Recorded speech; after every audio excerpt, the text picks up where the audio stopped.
So అందరికీ నమస్కారం.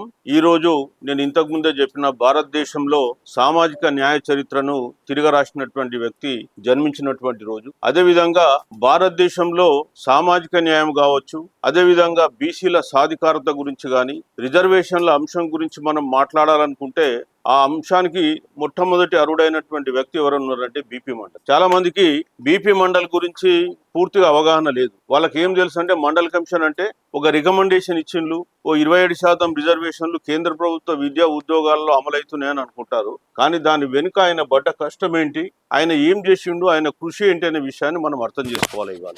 అదేవిధంగా ఈ మండల్ కమిషన్ను అమలు పరిచినటువంటి వ్యక్తి విపి సింగ్ కాబట్టి విపి సింగ్ కు ఈ క్రెడిట్ పోతుందని చెప్పేసి కొంతమంది అనుకుంటున్నారు. అది ఆ విషయం కూడా నేను క్లారిఫై చేస్తా ఏంటి అనేది. మూడవది, ఇవాళ ఆ మండల్ కమిషన్ అమలు పరచడానికి వెనుక ఉన్నటువంటి వ్యక్తి ఎవరనే అంశం కూడా మనం తెలుసుకోవాల్సిన అవసరం ఉంది. ఇవాళ బీపీ మండల్ అనేటువంటి వ్యక్తి, ఆయన బీహార్ రాష్ట్రానికి చెందినటువంటి వ్యక్తి, యాదవ కమ్యూనిటీలో ఉన్నత కుటుంబంలో పుట్టినటువంటి వ్యక్తి. అదేవిధంగా వారు చిన్నగున్నప్పటి నుంచే రాజకీయాల వైపు అట్రాక్ట్ అయ్యి ఆయన మొట్టమొదట ఒక జడ్జిగా రిక్రూట్మెంట్ అయిన తర్వాత ఉద్యోగాన్ని వదిలేసి వచ్చి రాజకీయాల్లోకి వచ్చిండు.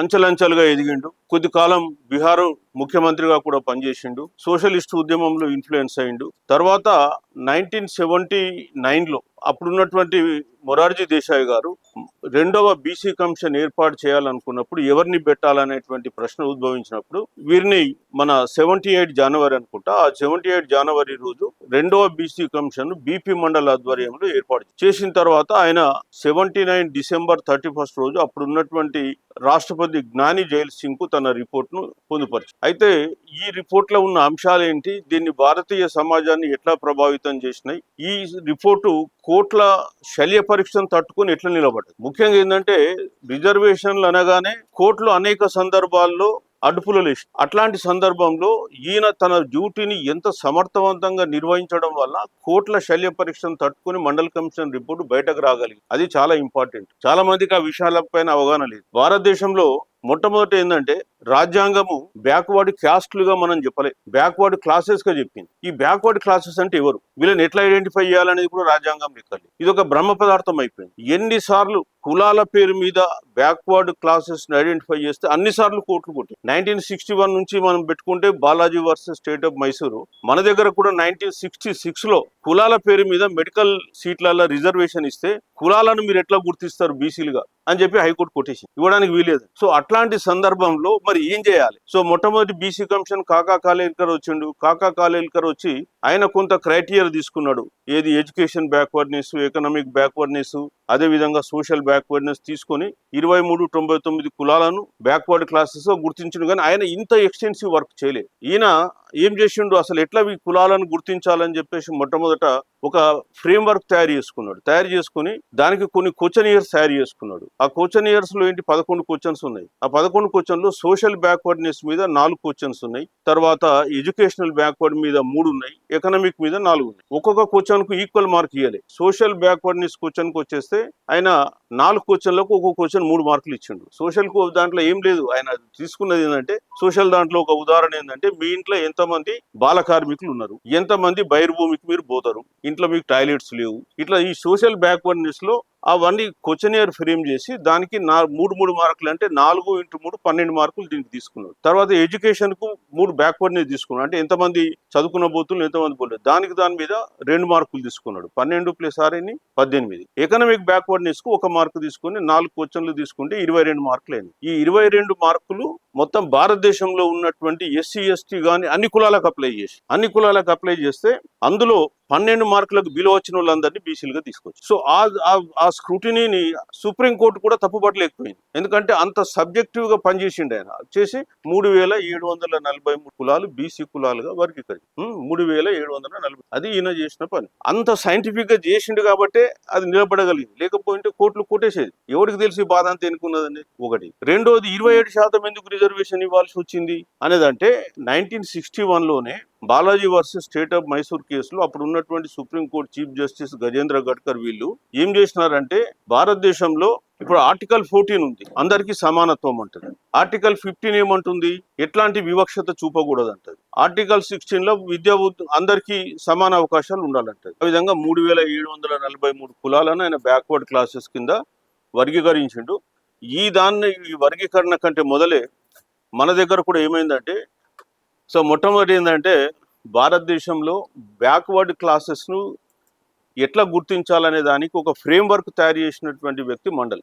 అంతకుముందు కులాల పేరు మీద బ్యాక్వర్డ్ క్లాసెస్ ను గుర్తించిన ప్రతిసారి కొట్టేసింది. ఎందుకంటే భారత రాజ్యాంగం మనకు రెండు రకాలుగా న్యాయం చేసింది. ఒకటి, బ్యాక్వర్డ్ క్లాసెస్ అనే పదం వాడి ఎవడి బ్యాక్వర్డ్ క్లాసెస్ ఎట్లా గుర్తించాలనేటువంటి పదం వాడలే. ఆర్టికల్ 16(4) లో బ్యాక్వర్డ్ క్లాసెస్ అన్నాడు. బ్యాక్వర్డ్ క్లాస్ అంటే ఎవడి బ్యాక్వర్డ్ క్లాసెస్ ఏమిటి, బ్రహ్మ పదార్థం. దీని మీద కోర్టులు వ్యాఖ్యానించి ఏమన్నాయి, బ్యాక్వర్డ్ క్లాస్ అంటే scheduled caste, scheduled tribe and other backward class కింద వాళ్ళు వర్గీకరించారు, బ్యాక్వర్డ్ క్లాసెస్ కింద. ఆర్టికల్ 340 పెట్టారు. ఆర్టికల్ 340లో ఏమన్నారు, సోషల్లీ ఎకనామికల్లీ బ్యాక్వర్డ్ క్లాసెస్. ఎవడి సోషల్లీ ఎకనామికల్లీ బ్యాక్వర్డ్ క్లాస్ అనే పదానికి మీనింగ్ లేదు. అయ్యేవరకే దానికి మనకు ఉదాహరణ తీసుకుంటే 1944లో మద్రాస్ గవర్నమెంట్ ఈ బ్యాక్వర్డ్ క్లాసెస్ ఎవరనే దానికి వర్గీకరిస్తూ వాడు ఏమన్నంటే, రాజ్యాంగంలో ఎట్లుంటదంటే షెడ్యూల్డ్ క్యాస్ట్ అంటే ఏముంటాడు ఆర్టికల్ 341 షెడ్యూల్డ్ క్యాస్ట్ అంటే caste which have been notified by the president of India. అంటే కులాలను ప్రెసిడెంట్ ఆఫ్ ఇండియా ఏది నోటిఫై చేస్తే ఆ కులం షెడ్యూల్డ్ క్యాస్ట్. బీసీలకు అట్లా రాయాలి,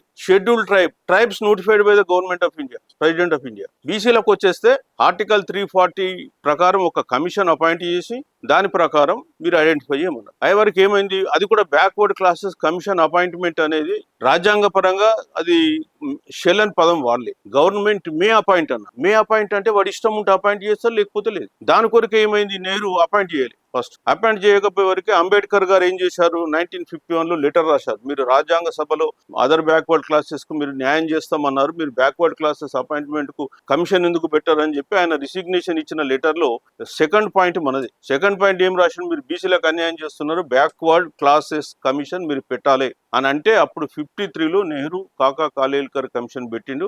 ఆ కాకా కాలేల్కర్ కమిషన్ ఇచ్చిన రిపోర్ట్ ను ఆయన అమలు పరచకుండానే పక్కన పడేసి, తర్వాత 1961లో ఆ కమిషన్ మొత్తం రిజెక్ట్ చేసేసి స్టేట్లకు ఏం చెప్పిండు, ఇక బీసీలను గుర్తించే పని మీదే, మీరు ఇక మాకు కేంద్రానికి మాకు సంబంధం లేదని చెప్పి. ఆ నేపథ్యంలో ఇక్కడ కొంత ఎఫర్ట్స్ జరిగి 1966లో మన దగ్గర కూడా మెడికల్ అడ్మిషన్స్ లలో రిజర్వేషన్ ఇస్తూ 66లో ఒక జీవో ఇచ్చేస్తే ఆ జీవోను హైకోర్టు కొట్టేసింది. మీరు కులాల పేరు మీద ఎట్లా గుర్తిస్తారు. ఆ తర్వాత అనంతరామన్ కమిషన్ వచ్చి, అనంతరామన్ కమిషన్ కొంత వర్క్ చేసి మన రాష్ట్రంలో 92 కులాలు బీసీ కులాలుగా గుర్తించింది. మళ్ళీ హైకోర్టు కొట్టేసింది, మీరు కులాలను ఎట్లా గుర్తిస్తారు కులం పేరు మీద అని కొట్టేసి సుప్రీంకోర్టుకి వెళ్తే, సుప్రీంకోర్టులో అప్పటి వరకే కొంత దీని మీద కొంత కేసులా వచ్చింది. ఏంటంటే మన కేసులోనే first Balaji versus state of Andhra Pradesh కేసులోనే, బాలాజీ కాదు sorry, Balaram versus state of Andhra Pradesh కేసులోనే సుప్రీంకోర్టు ఏమన్నదంటే, కులము కూడా caste is also a class అని చెప్పి, caste is also a class కాబట్టి కులాన్ని పేరు మీద మీరు బ్యాక్వర్డ్ క్లాసెస్ ను గుర్తించినంత మాత్రాన్ని మీరు కొట్టేయొద్దన్నారు. సో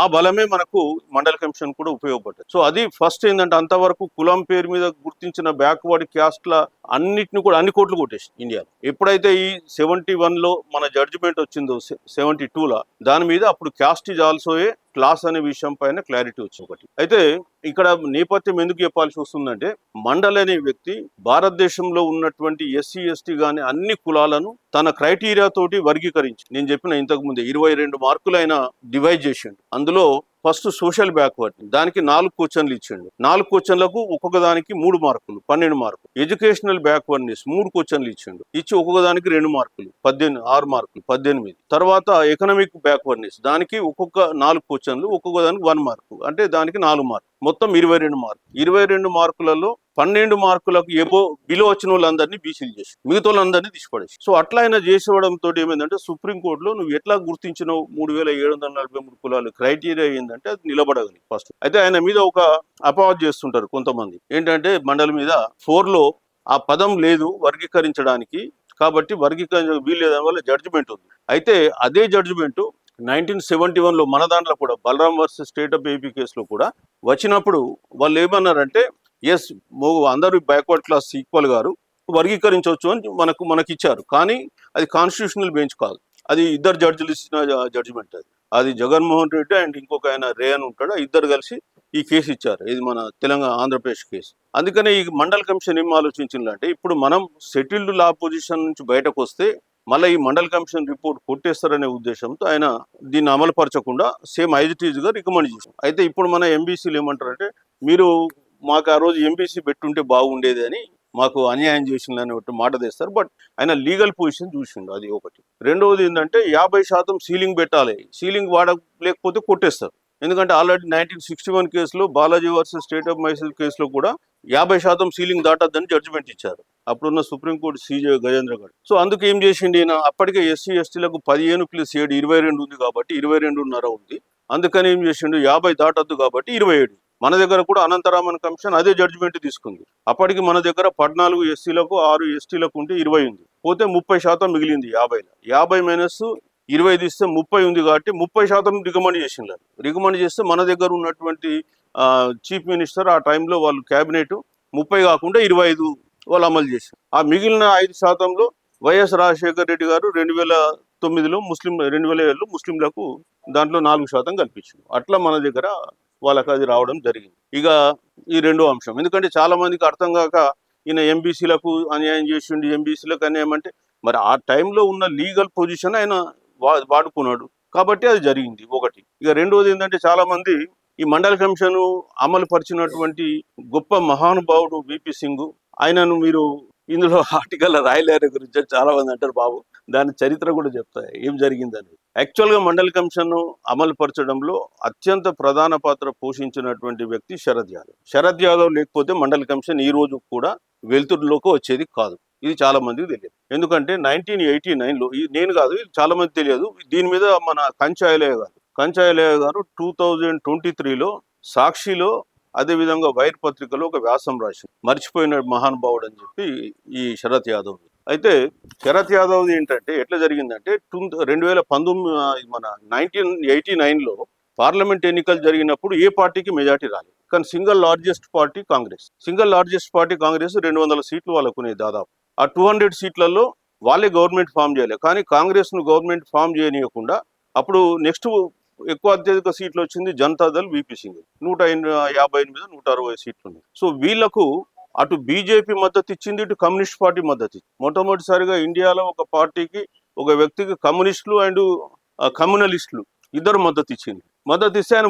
ప్రధానమంత్రి చేస్తున్నప్పుడు విపి సింగ్ కు అప్పుడు ఉప ప్రధాని దేవిలాల్ కొడుకు మీద కొన్ని ఆరోపణలు వచ్చినప్పుడు ఈయన ఎంక్వైరీకి ఆర్డర్ చేయొద్దు అని అనుకుంటే ఈయన ఎంక్వైరీ ఆర్డర్ చేసిండు. సో దేవిలాల్కి ఈయనకు మధ్య కొంత వ్యవహారం బెడిసిన తర్వాత ఈయన ఏం చేసిండు, విపి సింగ్ దేవిలాల్ను బర్తరఫ్ చేసిండు. డిప్యూటీ ప్రైమ్ మినిస్టర్ నుంచి బర్తరఫ్ చేసేస్తే ఆయన అది ఎన్నాడు August 1, 1990 రోజు బర్తరఫ్ చేసి, August 1, 1990 బర్తరఫ్ కాగానే ఆయన ఒక కాల్ ఇచ్చిండు. August 9వ రోజు జంతర్ మంతర్ దగ్గర పెద్ద ర్యాలీ ఉంటుంది, నేను గవర్నమెంట్ ను పడగొడతాను ఛాలెంజ్ చేస్తే, ఆ టైంలో ఆయన శరద్ యాదవ్ను సంప్రదించండి. శరద్ యాదవ్ కూడా లోక్సభ మెంబర్. శరద్ యాదవ్కు 55 నుంచి 60 మంది పార్లమెంట్ సభ్యుల మద్దతు ఉంది. సో శరద్ యాదవ్ ఏమన్నాడు, నువ్వు మండల్ కమిషన్ అమలు పరుస్తుంటే నేను నీకు మద్దతు ఇస్తాను, లేదంటే నేను దేవిలాల్తో పోతాను. అంటే ఏమైతే దేవిలాల్తో పోతే గవర్నమెంట్ కొలాప్స్ అవుతుంది. సో వాడు తన స్కిన్ తాను రక్షించుకోవడం కొరకు, తన ప్రధానమంత్రి పదవి తాను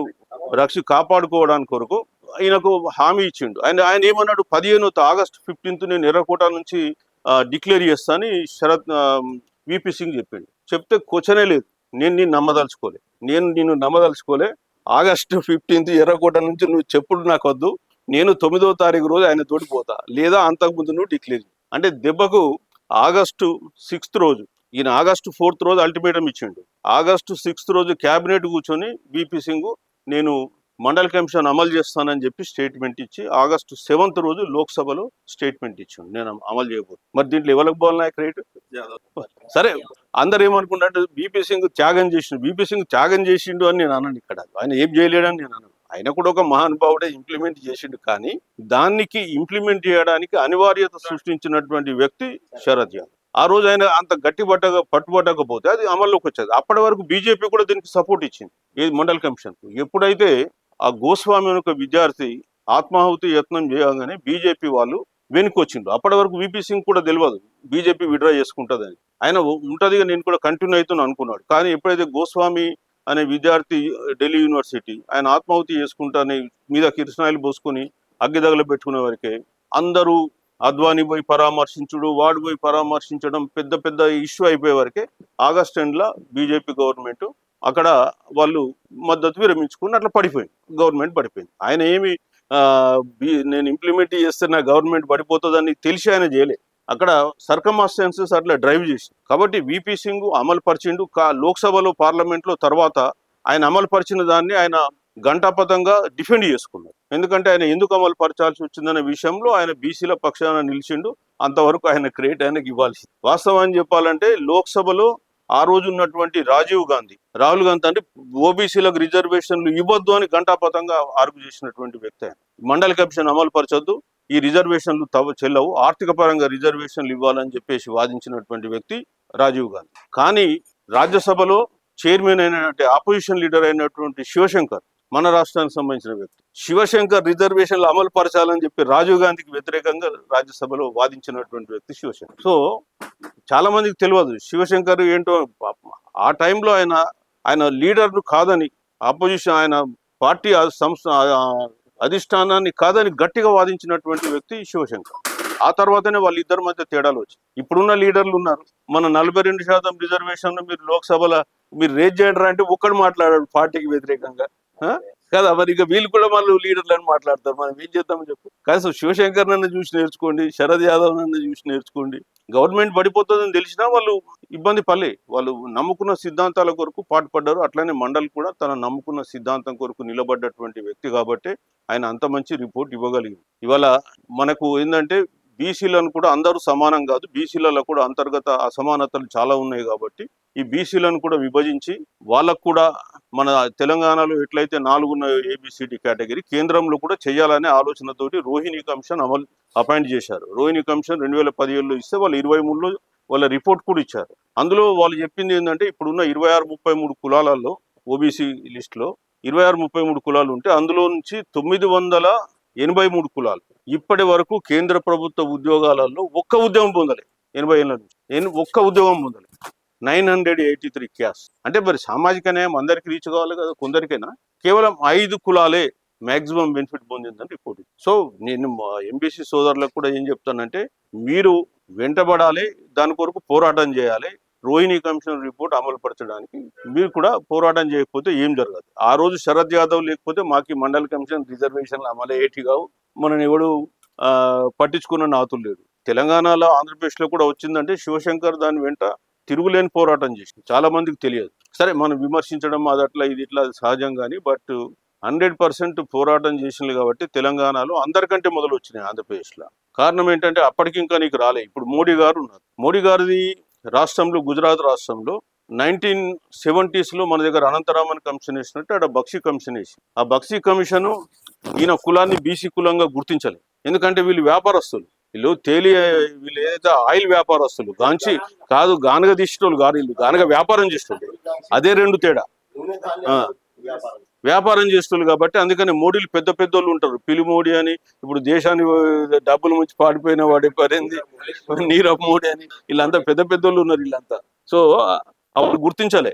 తర్వాత మండల్ కమిషన్లో వీళ్ళది బీసీలో వచ్చింది. ఎందుకంటే ఆయన ఐడెంటిఫై చేసిన 22 మార్కులలో 11 మార్కుల కింద ఉన్న వాళ్ళ దాంట్లో వచ్చింది. దాన్ని ఎంబీసీ చేయాలంటే ఆయన ఇంతసేపు 6 మార్కుల లోపల ఉన్న వాళ్ళందరినీ ఎంబీసీ చేయగలుగుతుండే ఆయన ఆ రోజు కూడా. కానీ ఆ legal position, settled legal position అట్లా ఉందని చెప్పేసి ఆయన ఆ రోజు చెప్పడంతో మండల్ కమిషన్ రికమెండేషన్స్ అల్టిమేట్ గా కోర్టులు క్లియర్ చేసింది. తర్వాత ఈ బీసీలను కూడా backward classes, most backward classes వర్గీకరించచ్చా లేదా అనేటువంటి అంశం మండల్ కమిషన్ దాంట్లోనే వాళ్ళు క్లారిటీ ఇచ్చింది. ఎందుకంటే మండల్ కమిషన్ దాని మీద ఇందిరా సాహాని జడ్జిమెంట్ లో 9 మంది జడ్జిలు కూర్చున్నారు. ఆ 9 మంది జడ్జిలలో వాళ్ళు దాంట్లో మన దగ్గర టేబుల్ మీద ఉంది చూడాలి ఇందిరా సాహాని జడ్జిమెంట్. ఆ జడ్జిమెంట్ లో క్వశ్చన్ నంబర్ 5 ఫ్రేమ్ చేసింది, బీసీలను బీసీలుగా ఎంబీసీలుగా వర్గీకరించచ్చా లేదా. అయితే దాని మీద క్వశ్చన్ నంబర్ 5లో ఆ జడ్జిమెంట్ లో వాళ్ళు స్పష్టంగా రాసింది.